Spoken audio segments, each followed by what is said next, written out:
नमस्कार बंधुरा रमा कुकिंगे सबाइके स्वागत जानाई।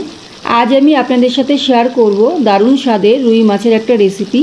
रेसिपिटा खूबई साधारण किन्तु गरम गरम भातेर साथे एटा खेते असाधारण लागे। ताहले चलुन रेसिपिटा शुरू करी। प्रथमेई आमी ग्यास अन करे एकटा कड़ाई बसिए दिएछि और कड़ाइयेर मध्य दिए दिচ্ছি কিছুটা সরষের তেল। তেলটা गरम করে নেব। তেলটা গরম হয়ে গেছে। এই তেলের মধ্যে দিয়ে দিচ্ছি কিছুটা নুন। গরম তেলের মধ্যে একটু নুন দিয়ে মাছ ভাজলে তাহলে কড়াইয়ের গায়ে লেগে থাকে না মাছটা। একটু নাড়াচাড়া করে নিলাম। এখানে 5 পিস রুই মাছ আছে। আমি রুই মাছটাকে পিস পিস করে ছোট ছোট করে কেটে নিয়েছি আর কেটে আমি নুন হলুদ আর কিছুটা কাঁচা সরষের তেল মাখিয়ে রেখেছিলাম। এবার আমি মাছগুলো ভেজে নেব।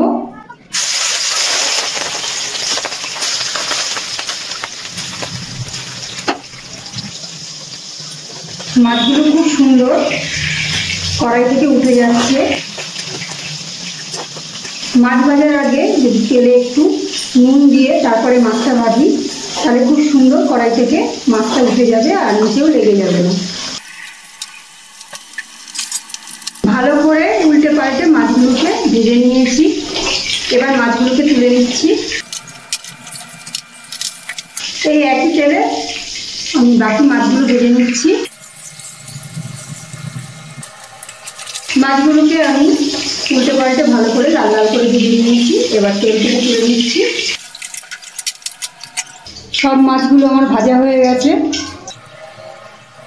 এখানে দুটো মিডিয়াম সাইজের আলু আমি ছোট ছোট টুকরো করে কেটে নিয়েছি আর নুন হলুদ মাখিয়ে রেখেছি। আমি ভেজে নেব এগুলো। আর এখানে 5-6টা মতো ছোট পটল আমি 2 টুকরো করে কেটে নিয়েছি। এর মধ্যে শুধু নুন মাখিয়ে রেখেছিলাম, হলুদ মাখাইনি। পটলগুলো আমি আগে ভেজে নিচ্ছি।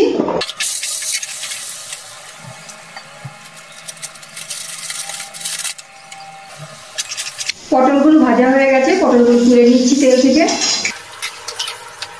এবার এই তেলেই আলুগুলো ভেজে নিচ্ছি। খুব ভালো করে আলুগুলো ভেজে নিয়েছি। আলুগুলো এবার তেল থেকে তুলে রাখছি। এই তেলের মধ্যে দিয়ে দিচ্ছি একটা শুকনো লঙ্কা, সাদা জিরে। একটু ফোড়নটাকে নাড়াচাড়া করে নিচ্ছি তেলে। এবার দিয়ে দিচ্ছি একটা কেটে রাখা পেঁয়াজ। পেঁয়াজটা একটু হালকা তেলে নাড়াচাড়া করে ভেজে নেব। পেঁয়াজটা ভাজা হয়ে গেছে।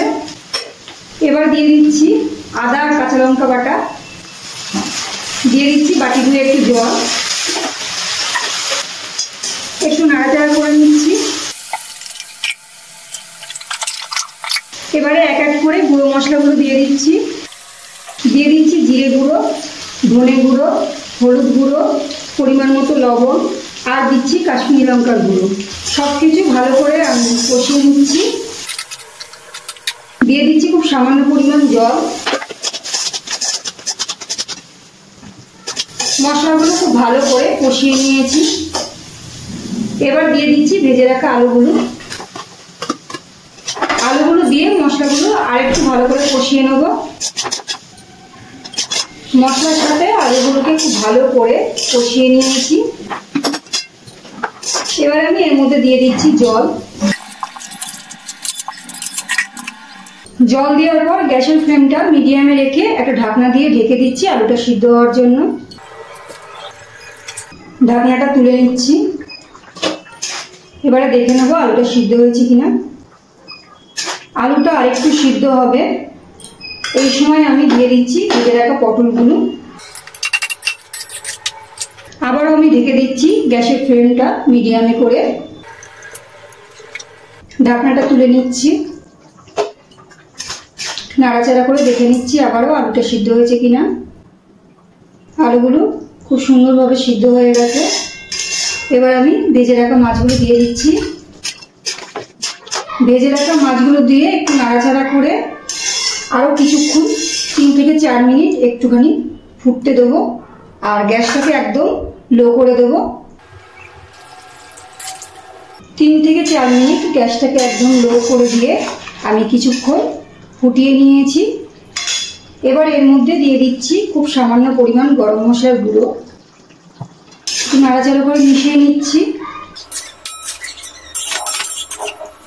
আমার রান্নাটা কিন্তু একদম কমপ্লিট হয়ে গেছে। এবার আমি গ্যাসটা অফ করে দিচ্ছি।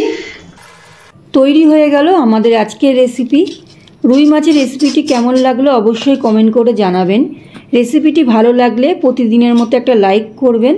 আমার চ্যানেলে নতুন বন্ধু হয়ে থাকলে চ্যানেলটিকে সাবস্ক্রাইব করে অনুরোধ রইল।